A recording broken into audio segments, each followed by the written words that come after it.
meet our award-winning What's My Line panel. First, the popular columnist whose voice of Broadway appears in papers from coast to coast, Miss Dorothy Kilgallen.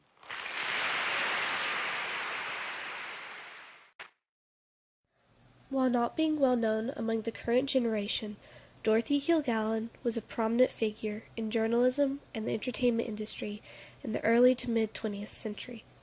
She was a reporter who was not afraid to let the public know of her opinions on politics and investigations. Kilgallen could often be found in the background of what would become important historical cases and events, involving herself in anything that piqued her curiosity. Sadly, all of her achievements would come to an abrupt end.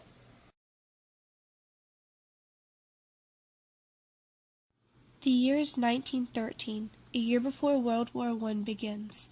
The early 20th century showed advancement in industrialism with Ford's assembly line introduction, stainless steel creation, and other products.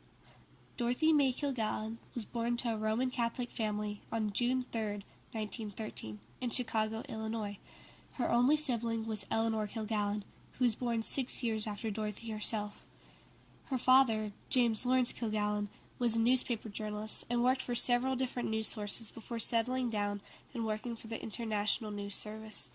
His new job moved the Kilgallen family to New York, where Dorothy would graduate from Erasmus High School and move on to the College of New Rochelle for 2 semesters before dropping out to follow her career in journalism.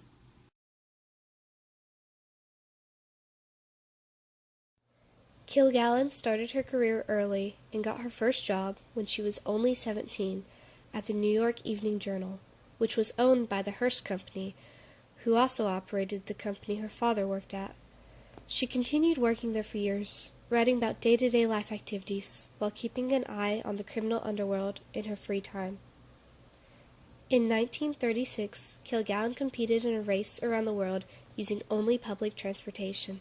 The competition was between Kilgallen and 2 other journalists, Bud Edkins and Leo Kieran, who worked for other New York newspapers. Kilgallen completed the race in 24 days and came in second place to Edkins. She wrote of her journey around the world and became the inspiration for a movie called Fly Away Baby. While her career started to grow more successful, Kilgallen started to gain unwanted problems. After commenting on the following success of a famous actress while living in Hollywood, Kilgallen was sent a libel suit. This would not be the only trouble she would face from her journalism. Despite some of the difficulties of unhappy writing subjects, Kilgallen got her own column in the New York Journal-American in 1938. While her column, called The Voice of Broadway, mainly consisted of gossip among celebrities, Kilgallen also gave her view and commented on organized crime and politics. Her writings on the criminal world gained so much popularity that it was published in 146 different newspapers around the U.S.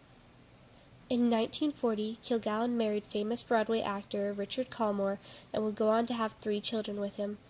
5 years after their marriage, the couple would start a radio talk show called Breakfast with Dorothy and Dick, while also pursuing their own separate broadcasts.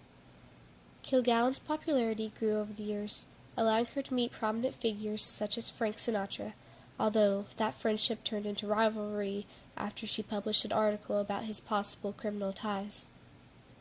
Kilgallen and her husband often traveled to and hosted parties for the time's current celebrities and Hollywood stars to mingle. She was even present at the coronation of Queen Elizabeth II. Kilgallen has her own Hollywood star. The year 1950 brought a game show called What's My Line, where panelists would guess the occupation of the guests. Miss Kilgallen was a regular panelist on the show for 15 years of its runtime and put her investigative skills to work while competing. While participating in many different entertainment broadcasts, Kilgallen still found time to involve herself in criminal news and cases. One of the more prominent ones she was known for would be the Sam Shepard murder trial. The publicity of the case made it near impossible for a fair trial to take place without prejudice. The defendant, Dr. Samuel Shepard, was accused of murdering his wife in 1954 and was imprisoned despite the lack of evidence. Dorothy Kilgallen was one of several voices accusing the judge of misconduct. Finally, 10 years later, after all the accusations and demands, a retrial took place. The court found Shepard not guilty, and during a party celebrating the new verdict, Kilgallen got to have her first discussion with Shepard. On November 22, 1963, in Dallas, Texas, President John F. Kennedy was assassinated. Dorothy Kilgallen had spoken to Kennedy several times during her life and considered the president a friend, and learning of his death devastated her. Kilgallen refused to believe that Lee Harvey Oswald was the only man involved in the assassination. She investigated it in depth, covering the trial and interviewing Jack Ruby, the man who killed Kennedy's assassin, twice. She went to New Orleans to speak to her informants often. Kilgallen didn't give much information on the details of her investigation that laid in her continuously growing file of the case, simply stating that she had the scoop of the century and would publish the information in a book. The more she investigated, the more she became nervous, stating that she felt unsafe. She received numerous death threats during her investigation. All the suspense and terror finally built up into the climax. On November 8, 1965, Dorothy Kilgallen was found dead in her townhouse. She was 52 years old. The apparent cause of death was alcohol and drug abuse of her sleeping medication, meaning no investigation into her death was conducted. She was found still in her makeup, not wearing her usual night clothes as her family stated she had always wore to sleep. The file on Kennedy's assassination was missing from her belongings and has never been seen again. Many people of the years note how suspicious her death was and demand an investigation or have conducted their own. Author Mark Shaw wrote a biography on Dorothy Kilgallen, stating how suspicious her death was, but no official investigation has been conducted. Kilgallen's career was soured by her death of apparent substance abuse and was forgotten over the decades. All of the accomplishments Kilgallen strived for over the years of her career were forgotten or written off after her death. While not being well known among the newest generations, Dorothy Kilgallen's career influenced how journalism is today. Her life's abrupt end makes people wonder what other news she would have brought forth to the public.